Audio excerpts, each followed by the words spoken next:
¿Me oyen bien? Sí, que Listo. Sí, Una se cosa escucha. importante que aquí hay que considerar es que este salto de energía que habría que dar para la conducción, no depende solo del material, depende también de la temperatura a la que estemos trabajando, ¿ok? Entonces, en una temperatura ambiente, digamos, puede tener este comportamiento. Seguramente si lo caliento eh, a 300 grados centígrados, digamos, si lo caliento a esa temperatura, seguramente las bandas se van a reducir, ¿no? Porque voy a generar más vibraciones o electrones. Entonces, la electrónica que nosotros manejamos está pues diseñada para funcionar a un cierto intervalo de temperatura. Digamos, desde -15, vamos a decir más abajo, ¿no? Porque hay lugares donde hace mucho más frío. Desde -20 hasta, digamos, máximo 50 grados. En esa temperatura todo tiene que funcionar, o sea, está diseñado para eso. Ahora, si yo quiero llevar mi computadora y hacerlo funcionar a una temperatura, digamos que por alguna razón me acerco a un horno industrial donde hay 150 grados, tal vez malogre mis componentes, ¿no? Porque ni siquiera si tiene que haber un contacto directo, sino simplemente que haga que la temperatura ambiente en este componente eh, sea tan grande que no estaba pensado para eso. Entonces, una de las variables aquí que entran en juego es la temperatura. Pero todas las cosas que estamos diciendo son para temperaturas convencionales, ¿no? Nada raro.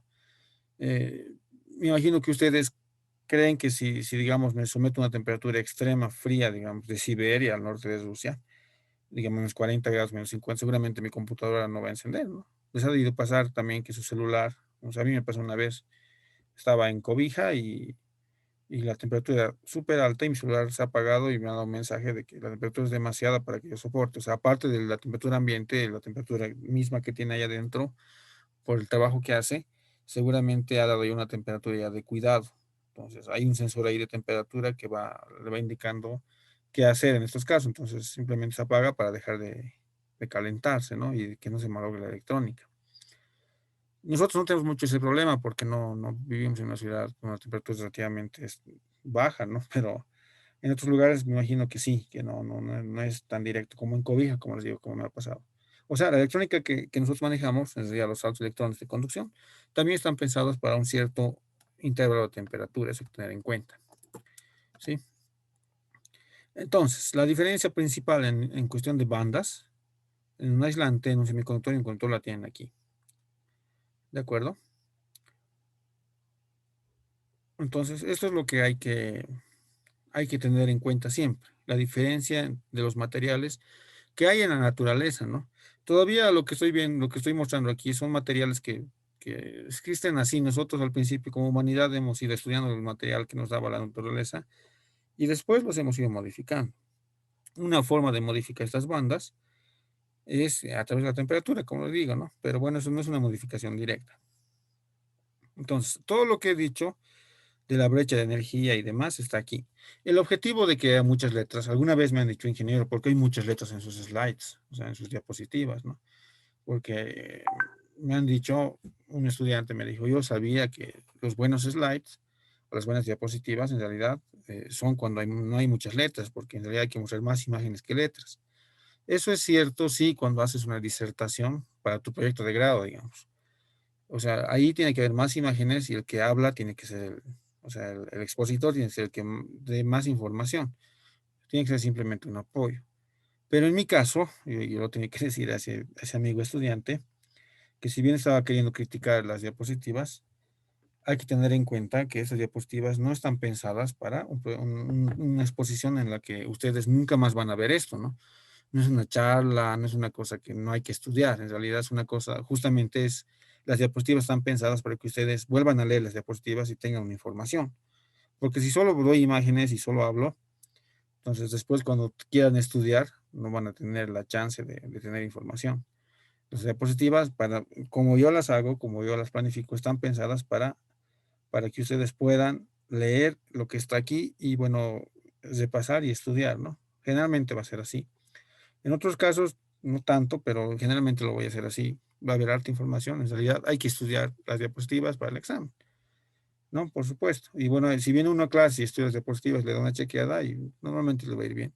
Todas las preguntas están aquí, no me voy a inventar nada. Tal vez los ejercicios, alguno que otro, igual salen de las prácticas, Entonces, uno que hace sus tareas, que se ubica, una persona que se ubica sus tareas y que se ubica lo que hemos hecho, lo que hemos hablado, no va a tener ningún problema en la materia. Y bueno, eso es lo único que se les pide, ¿no? Y ahora que es virtual, peor todavía. O sea, yo, la verdad, para aplazarse ahora hay que estar loco. Eso les puedo decir así de corazón. Entonces, por favor, traten de ser cumplidos y va a estar yendo todo bien. No se preocupen por lo demás. Ah, y eso me hace recuerdo a que el primer cuestionario ya lo estoy preparando. Yo voy a hacer un cuestionario sobre todo teórico, ¿sí? Voy a hacer un cuestionario sobre semiconductores porque me parece importante. Y bueno, hay que responder a esas 10 preguntitas que no son ni ejercicios ni nada. Además, vamos a empezar suave porque estamos empezando el año y demás. Y bueno, esa es la primera tarea. Va a salir hasta mañana máximo, hasta el viernes máximo y van a tener una semana para hacer. ¿De acuerdo? Esa es la tarea de esta semana, digamos. Y la segunda semana ya habrá otra tarea y así vamos a ir llenando. Vayan haciendo, por favor. En el Moodle normalmente se va a entregar. Si hasta la siguiente semana no hay Moodle, ya saben, va a ser a mi correo. Pero no es nada de otro mundo, son unas preguntitas simples que incluso puedes responder con esas diapositivas. Y si hubiera algo que no creo que de lo que hablo, lo que no me haya saltado, no haya hablado correctamente, o más bien no haya hablado con profundidad, igual se puede investigar, no hay problema. Pero bueno, son preguntas básicas de semiconductores. Esa es la primera tarea. ¿Hasta ahí todo bien? ¿Todo claro? Sí, Bueno, muy bien. Entonces, habíamos hablado de las bandas aislantes en realidad. Cuando alguien quiere modificar estas bandas aislantes, pues en realidad cualquier banda, ¿no? La banda de los semiconductores o la banda de los conductores, lo que uno puede hacer como ingeniero, nosotros como humanidad ya hemos estudiado bastante los materiales y lo que podemos hacer es un poco alterar la estructura atómica del material con el que nos estamos topando, con el material con el que estamos trabajando.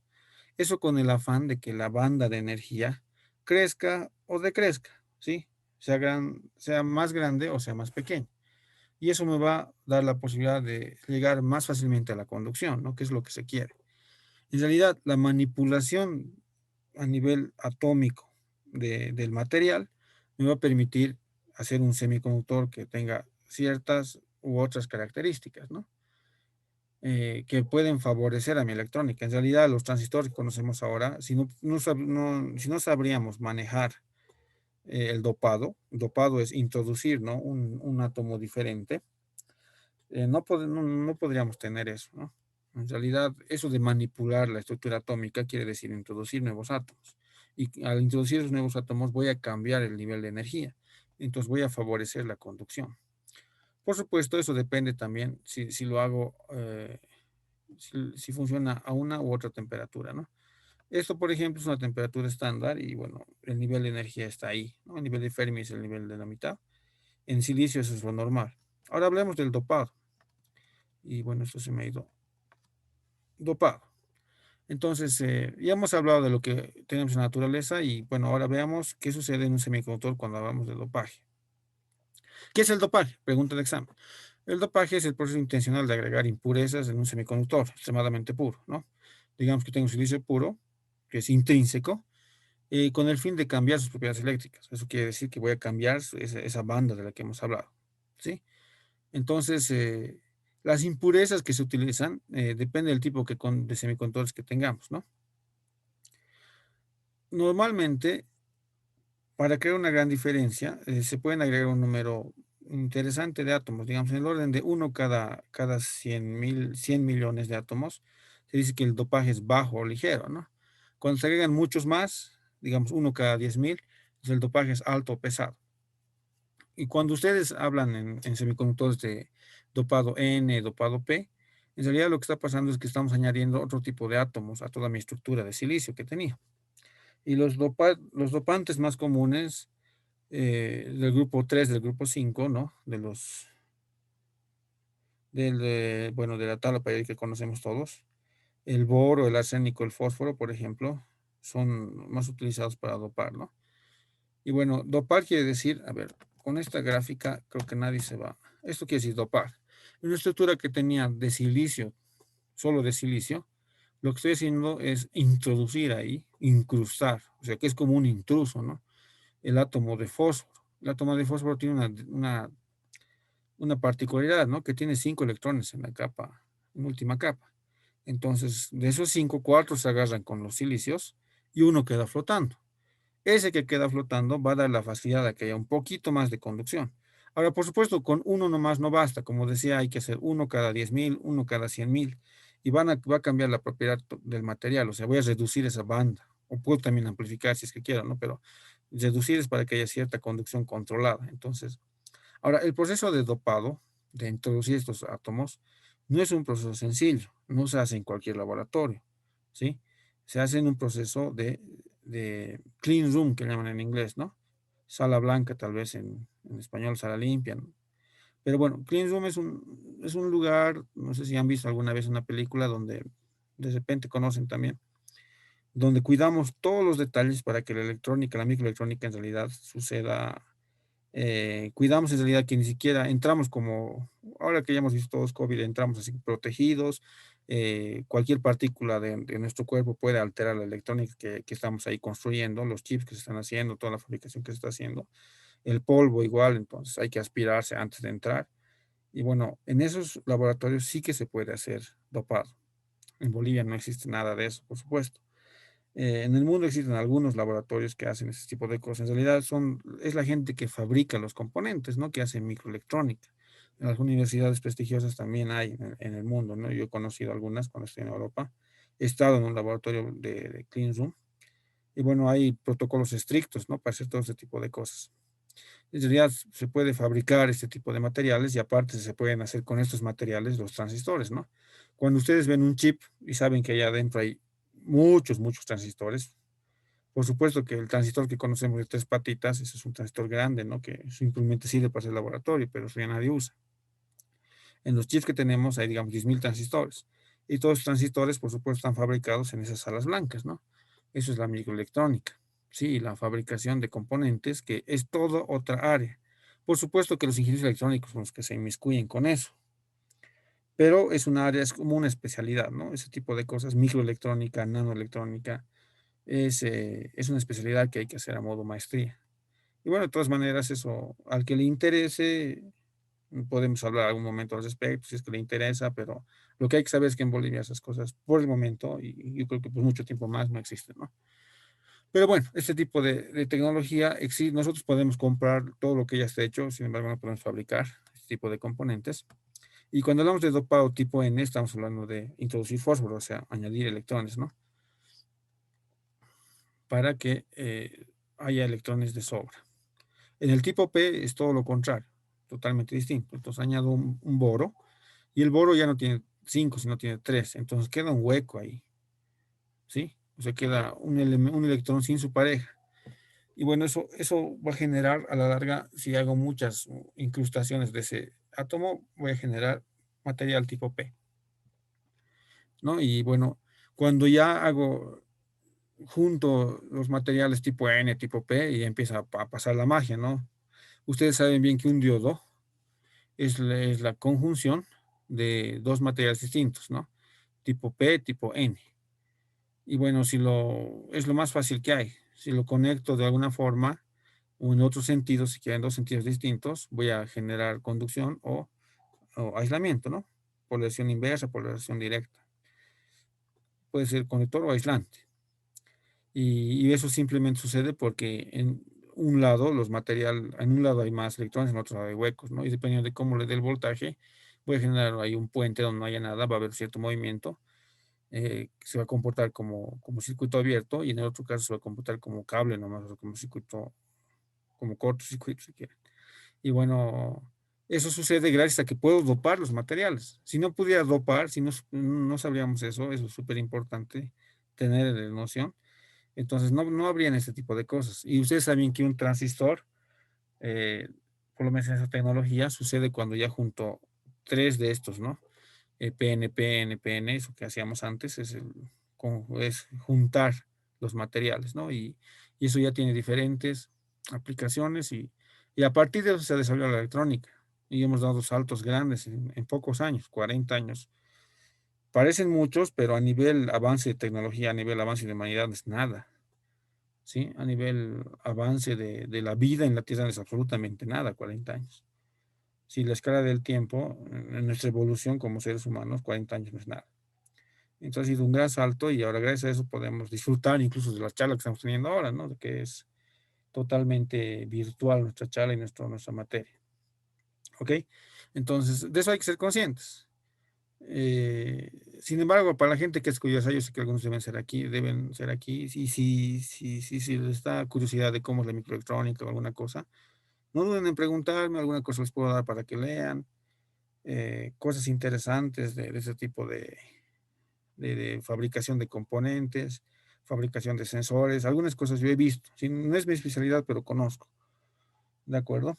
Y bueno, no está de más ganar conocimiento de, cuando uno está en la universidad, lo que tiene que aprovechar es preguntar a sus docentes lo más que se pueda, ¿no? Porque los docentes no es porque sean genios, ¿no? Que debe haber algunos que son, pero es la experiencia también la que da la facilidad de transmitir las cosas que uno ha visto, que uno ha vivido en su camino de ingeniero, ¿no? También de la vida, ¿no? Pero bueno, más que todo de ingeniero. Y eso hay que saber sacar el jugo, ¿de acuerdo? Entonces, bueno, por el momento, entonces, ahí lo dejamos, semiconductores. Simplemente quiero dar un pantallazo. La primera tarea tiene que ver con esto. Es un cuestionario de lo que he dicho, porque me parece importante que todo el mundo se ubique. Pero les va a parecer un chiste a algunos, entonces háganlo nomás, háganlo lo mejor que se pueda. Va a ser rápido responder las preguntas y bueno, esa es la primera tarea. ¿Hasta ahí alguna duda? ¿Alguna cosita? Inge, buenas noches. Sobre el trabajo que acaba de mencionar, ¿en sí nosotros tenemos que elaborar un cuestionario o depende de lo que usted nos va a dar, No, no, vamos no. a Yo, realizarlo? yo voy a dar 10 preguntas. Sí, Patricia, y bueno, hay que responder eso, nada más. ¿Ok? Sí, Inge. El punto es, como está mal el módulo, me imagino que nos va a dar un correo y ahí lo va a subir. Sí, sí, en realidad va a ser esto para la siguiente semana, nunca es de un día para el otro. Entonces, les voy a dar hasta mañana, digamos, y bueno, si no hay módulo hasta el día que digamos para la entrega, entonces en un correo sí me van a dar a mi correo. ¿De acuerdo? Pues eso nomás. No es la gran cosa. Está bien, Inge. Me imagino que nos va a comunicar por WhatsApp. Sí, va a ser un cuestionario breve de introducción, o sea, no, les voy a dar por WhatsApp y mañana mismo les voy a anunciar para cuándo va a ser. Yo siempre doy una semana para que tengan tiempo para hacer las cosas, ¿no? No me gusta decir para mañana, una semana es suficiente. Y bueno, normalmente van a ser entre 3 o 4 prácticas y la práctica final va a ser para el examen. Esa es la primera. Está bien, Inge, gracias. ¿Listo? ¿Alguna otra cosita? Pregunta. Moodle no hay, ya les he dicho, algunos que han entrado recién, Moodle no está funcionando por ahora. Sí, paciencia, Pero, tengamos paciencia. Era una consultita. Dime, Nos estaba hablando más que todo de los semiconductores, un poquito tocado acerca de los aislantes. no se Tenía esta escucha nada. duda. ¿Me Perdón, escuchas? o sea, se escucha el ruido, pero no se puede escuchar lo que estás diciendo. Tal vez si hablas más fuerte. Lola, Ahora sí, ¿escuchas? ahora sí. Ya. Dije, le quería consultar, ¿qué pasa en los casos de que, digamos, en un aislante, cuando está expuesto a altas tensiones, ya se vuelve conductor? O sea, ¿cómo actuaría o qué es lo que ocurre en ese material, digamos? En realidad existen materiales, esto ya tiene que ver más que todo con un curso de materiales que en realidad el área de materiales no es propiamente nuestra, pero sí existen fenómenos raros en los que, por ejemplo, los piezoeléctricos, no sé si conocen ustedes, hay materiales piezoeléctricos, son los que con un voltaje el material se expande, ¿sí? Y cuando tú lo comprimes genera una carga. Ese tipo de fenómenos son bien específicos a los materiales. Lo que tú estás hablando son fenómenos igual bien específicos a ciertos materiales. Entonces, hay que nomás Para ciertas aplicaciones eso hay que conocer, pero son aplicaciones súper específicas, ¿no? Eso de los piezoeléctricos, por ejemplo, sirve para hacer accionadores que no tengan que ver mucho con motores, en microelectrónica, en movimientos pequeños, ¿no? Con ciertos voltajes hay un cierto movimiento. Y así podemos encontrar ejemplos de materiales que tienen cosas raras. Y bueno, para eso, dependiendo de la aplicación específica, eh, seguramente hay que, hay que llenarse de información, ¿no? Esas cosas son muy específicas y muchas veces están en investigación todavía, todavía no está totalmente dilucidado si puede servir a gran escala o no, ¿de acuerdo? Pero bueno, eso es más que todo ingeniería de materiales. Pero si tienes alguna aplicación específica donde hayas visto eso, puedes decirme ahora y yo con gusto la voy a leer y les voy a explicar la aplicación en específica, cómo funciona.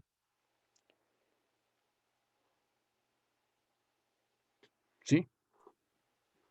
No, ingeniero, mi duda no era tal vez hacia un componente, sino como estábamos hablando tal vez un poquito de los materiales, tal vez, o sea, la duda era, ¿no? ¿Qué pasaba con ese material? Digamos, un ejemplo así, simple, tal vez, si estás, digamos, con unos guantes de goma, así, y tocas, digamos, no sé, un 110 prácticamente no lo sientes, pero tocas un 220 ahí ya lo sientes, ¿verdad? O sea, es como que es un aislante, pero si en ciertos momentos con subidas de tensión, así ya se vuelve conductor.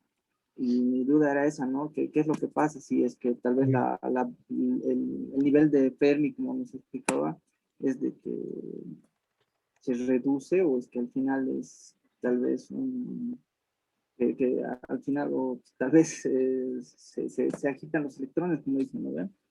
Sí. En realidad lo que puede pasar es que ese nivel en el aislante, la brecha energética que estamos viendo ahorita en la pantalla, tal vez no es tan alto, no es un aislante de calidad. Primera cosa, ¿no? Y bueno, como bien dices vos, lo único que pasa es que cuando ya hay un voltaje que está queriendo circular y el voltaje es grande, ¿qué es el voltaje en realidad? Es como hacer a los electrones, o sea, estimularse a que se muevan, ¿no? Eso es la diferencia de potencial. Entonces, ¿cómo generar, como tú metes un voltaje para que haya una corriente, ¿no ves? Es lo que hace en cualquier circuito. Entonces, cuando tocas, digamos, 220, como dices, el voltaje es alto. Entonces, estás provocando que los electrones se muevan. Entonces, para que eso suceda, lo que estás haciendo, estás reduciendo la banda de energía, ¿no? Se está reduciendo, entonces cierta corriente se siente, seguramente los electrones empiezan a saltar de un átomo al otro. Sin embargo, no es lo mismo, o sea, de todas formas estás aislando, o sea, no están saltando muchos. Si bien se siente, algunos empiezan a saltar, es por el voltaje a los que estás sometiendo los electrones, pero no es una corriente así grande, ¿no? Porque imagínate tocar 220 así nomás es otra cosa, ¿no? Y, o sea, sin ningún aislante. Entonces, el material, por supuesto que tiene dependiendo qué calidad tenga, tiene pues sus limitantes, ¿no? Mm, El hecho de que sea aislante no quiere decir que va a resistir cualquier voltaje, ¿no?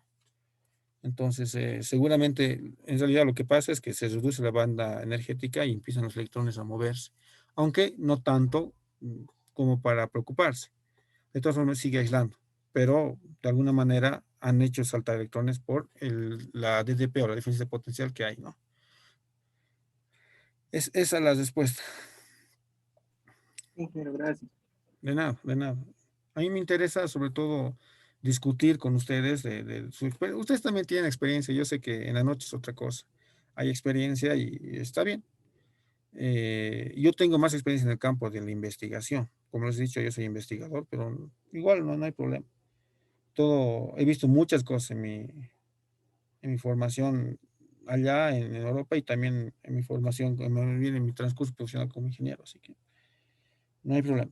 Pero de todas maneras, a mí lo que me interesa es hablar con ustedes y ganar experiencia, que nosotros nos retroalimentemos de ustedes también. Y bueno, si hay algo que no sé, muchas cosas no sé, uno siempre tiene que aceptar que hay cosas que no sabe. Mi compromiso mío es siempre investigar y aclarar dudas posteriormente, ¿no? Si es que no supiera, pero bueno, veremos cómo se da. Sí, siempre hay cosas que uno no, hay que aceptar con humildad que uno no sabe todo en la vida, ¿sí? De eso se trata. Bueno, ¿alguna otra duda, alguna pregunta? ¿Alguna cosa que no esté clara de la organización, de la materia tal vez? Ah, por favor, están llenando, ¿no? La hoja de asistencia que les he mandado al WhatsApp. Sí, No se van a olvidar, sin eso no puedo dar fe de que hay gente en este grupo, ¿no? Tengo que eso monitorear bien. Y eso me va a servir también para diseñar las próximas prácticas. Esta práctica ya, digamos, sin saber cuántos eran ni cómo eran, porque no es lo mismo hacer una materia para 50 personas o hacer una materia para 10. No es lo mismo hacer las prácticas, pensar en un proyecto, todo eso cambia, ¿no? Pero bueno, parece que no vamos a ser muchos tampoco aquí, así que vamos por buen camino. Hasta ahí vamos bien. ¿Alguna otra cosa? Creo que no, ¿no? Bueno, entonces esto de los materiales es súper importante que uno como electrónico sepa, ¿sí? Por lo menos, o sea, lo que he dado es lo mínimo necesario. Podemos hablar horas y horas de esto, o sea, podemos hablar, como les digo, de física del estado sólido, hablar del dopado, cómo se hace dopado, qué proceso se necesita. Hay muchas cosas que se pueden decir, pero bueno, esto es lo mínimo necesario para que nosotros nunca nos pesquen en curva, ¿no? Cuando alguien habla de electrónica como tal, tiene que saber cómo se mueven los electrones dentro de los componentes, cómo se mueven las corrientes y por qué suceden ese tipo de movimientos. Es porque los materiales que estamos agarrando no son materiales convencionales, ¿no? Los hemos dopado, los hemos manipulado. Ahora, una cosa interesante, antes de que se me olvide. Hemos dicho que aquí una cosa importante es la temperatura, ¿no? En 300 Kelvin esto funciona de esta manera, digamos. O se empieza a ver, digamos, conducción, aquí dice. Ahora, imagínense ustedes, se han puesto a pensar, ¿qué pasa en el espacio? En el espacio me refiero a fuera de la Tierra, no fuera de nuestro planeta. ¿A qué temperaturas llegamos cuando estamos, digamos, en la Luna? Cuando, digamos, el Sol, bueno, cuando estamos en la Luna, en la cara oculta de la Luna, digamos. ¿A qué temperaturas llegaremos? Fácilmente llegamos a menos 50 grados, ¿no? Digamos que estamos en el espacio y el Sol nos está dando de frente, seguramente llegamos también a temperaturas muy altas. Entonces, cuando se han mandado misiones al espacio exterior, por supuesto, eso nos tiene que escapar de nuestra vista, que se ha mandado, la electrónica con la que se ha mandado no es la electrónica convencional. O sea, no podemos mandar componentes que funcionan, yo les he dicho, al rango de temperatura normal aquí en la Tierra, mandarlos al espacio exterior, porque sé que allá van a funcionar en otro rango de temperatura. Las temperaturas que van a tener que soportar, digamos, son temperaturas muy, muy bajas o muy, muy altas. Entonces, la electrónica, o sea, los componentes tienen que estar pensados para eso. Por lo tanto, seguramente tendrá que haber otro dopado, un dopado súper especial pensado para eso, ¿no? Y bueno, todos los robots y toda la electrónica que se manda al espacio exterior, pues no tiene nada que ver con la electrónica que utilizamos aquí, ¿sí? Y eso también tienen sus propiedades, en realidad sus requerimientos propios de la electrónica espacial, ¿no? De eso se trata.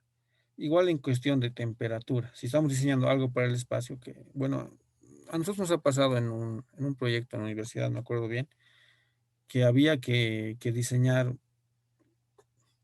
un aparato para que haga equilibrio, ¿no? Pero bueno, eso es mecánica, no vamos a entrar en los detalles de eso, pero en el diseño, yo me acuerdo bien que cuando estábamos observando la defensa de algunos compañeros, y por suerte mi grupo a defendido después, una semana después, no habían tomado en cuenta la variación de temperatura, ¿no? A la que va a ser sometida nuestra maquinaria, nuestro artefacto, si quieren. La variación de temperatura, ¿qué causa? A nivel electrónico, como les digo, va a causar diferentes saltos de energía, ¿no? Facilidad o más bien dificultad para hacer saltos. Uno.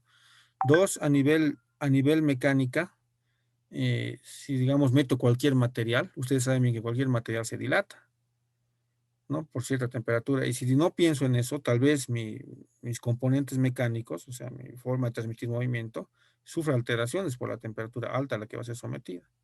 Entonces, es fácil diseñar a temperaturas ambiente, pero cuando ya está hablando de temperaturas en este caso especiales. Eso no necesariamente sucede en el espacio. En el espacio es el ejemplo más crudo, pero pueden haber aplicaciones donde necesite yo funcionamiento en ciertas temperaturas, entonces tendré que tener cuidado qué componentes voy a pedir. Ahora, en nuestra materia, por ejemplo, necesito seguramente funcionamiento de mi sistema para ciertas corrientes especiales, ¿no? Si necesito, digamos, un diodo que funcione para cierto voltaje, cierta corriente grande o alta, entonces no puedes usar el diodo que usaba en electrónica 1, ¿no? Eso es evidente, eso yo sé que todo el mundo se ubica. Ustedes que se ubican cuando hay electrónica de potencia, lo que hay que saber es que hay componentes de electrónica de potencia y otros que no. Y bueno, siempre hay que ponerse en contexto. Un ingeniero que se ubica bien, lo primero que hace es ponerse en contexto, qué es lo que necesita y dónde está parado, ¿no? Y que se adapta a la situación. Sí, de eso se trata. Cuidado con pensar que todo es receta de cocina, ¿no? No se vuelvan muy mecánicos, eso a la larga les va a dificultar cosas, ¿no? O sea, siempre traten de analizar bien las cosas, traten de darle cierta profundidad a lo que están haciendo a nivel de ingeniería. Ahora, yo sé que en muchos casos no hay muchos ingenieros que hacen lo mismo todos los días. Está bien, sucede, puede suceder a todos, pero bueno, tratemos siempre de tener profundidad, al menos a este nivel en el que estamos manejando los últimos semestres de la materia de la carrera y sobre todo en el proyecto de grado, ¿no? Traten de que su proyecto de grado sea algo interesante, que les haga eh, pensar en realidad, que les haga aprender algo nuevo. Porque si no, si va a ser algo simple, tal vez lo hagan rápido, tal vez el objetivo sea tener el título, puede estar, está bien, pero a nivel conocimiento no han ganado mucho, ¿no? Y a nivel conocimiento también hay que preocuparse por eso, es una riqueza que no tiene el conocimiento. Tal vez eso no necesariamente da plata, pero es una satisfacción que no se compra con dinero tampoco. Tener conocimiento es una satisfacción que no se compra con dinero. O sea, ustedes pueden, seguramente a ustedes les satisfacen tener algo de electrónica, lo que ya entienden, ¿no? Pero uno que tiene mucha plata y quisiera tener el conocimiento que ustedes tienen, no, pues no se compra directamente. Tal vez se puede pagar para que te enseñen, pero no es que pagas y ya lo tienes el conocimiento. Esa satisfacción no tiene mucho que ver con la satisfacción de tener dinero, pero bueno, hay que saber equilibrar. Y yo quiero para ustedes introducir esas ganas de saber cosas, ¿no? Esas ganas de conocer el mundo y la electrónica que nos gusta, por eso estamos metidos en esto. ¿Ok? Bueno, dicho eso, entonces, no sé si hay alguna pregunta, alguna otra duda. Vamos por buen camino, ¿no? ¿Qué hora es? Tenemos 5 minutos. Bueno, entonces, lo siguiente que tenemos que ver es esto, ya les muestro. La siguiente ya va a ver, ¿dónde está? Aquí está, circuitos de mando para convertidos. Vamos a empezar a entrar en materia. Habíamos dicho que tenemos una etapa de entrada, etapa de potencia, la carga y el circuito de mando, ¿no? Ahora un poquito vamos a ver qué etapas hay aquí en el circuito de mando. ¿De acuerdo? Y bueno, vamos a ir viendo cómo hacer esto. O sea, no es necesario hablar de diseño, sino sobre todo entender qué etapas son importantes. Y cuando yo vea esto en la industria, donde sea que esté, o sea, una etapa de potencia, más bien un sistema de potencia, que es todo esto, me ubique rápidamente, que hay un circuito de mando, digamos. Circuito de mando que tendrá, seguramente genera unos pulsos ahí para hacer que los interruptores abren y cierren en la etapa de potencia. ¿Sí? Y eso seguramente está pensado a una cierta frecuencia, eso tendré que entender. Si cuando haga mi análisis, mi diagnóstico de que si eso está fallando, lo primero que tendré que controlar es que si mi circuito de mando esté funcionando correctamente, ¿no? Porque si no les damos la orden de que se prenda, de que abre o cierre los switches, entonces no va a pasar nada con la potencia. Ese tipo de cosas uno tiene que conocer para cuando ya vea el sistema de potencia en funcionamiento, pueda uno fácilmente diagnosticar o saber si hay algún problema. Normalmente a uno le llaman cuando algo está funcionando mal, ¿no? Y bueno, si no sabe ni cómo funciona el todo, entonces ¿cómo voy a saber dónde puede estar el problema? Pero eso lo vamos a ir dibujando la siguiente clase. Ya está listo de todas formas todo el material. Mañana también les voy a mostrar el cuestionario, que va a ser súper sencillo, y con eso estaríamos concluyendo la primera semana. ¿De acuerdo? Nos quedan 4 minutos. ¿Alguna duda, alguna pregunta, comentario? Tienen la palabra, por favor. Inge, disculpe, Dime. las diapositivas lo voy a enviar al grupo de WhatsApp. Las diapositivas lo voy a enviar al grupo de WhatsApp. Las diapositivas deberían estar en el Moodle, van en el Moodle, pero por esta semana van en el grupo de WhatsApp. Hasta que haya Moodle, van en el grupo de WhatsApp. Sí, entonces, como esto todavía no he mostrado, esto todavía no, pero Las dos diapositivas que ya he mostrado, que son esta, la introducción, después los semiconductores, eso sí que va a estar en el WhatsApp. Sí, ahorita mismo lo voy a mandar. ¿Ok? Más el cuestionario.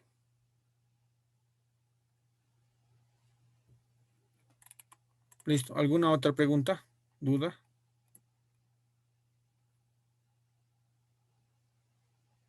Creo que no, ¿no?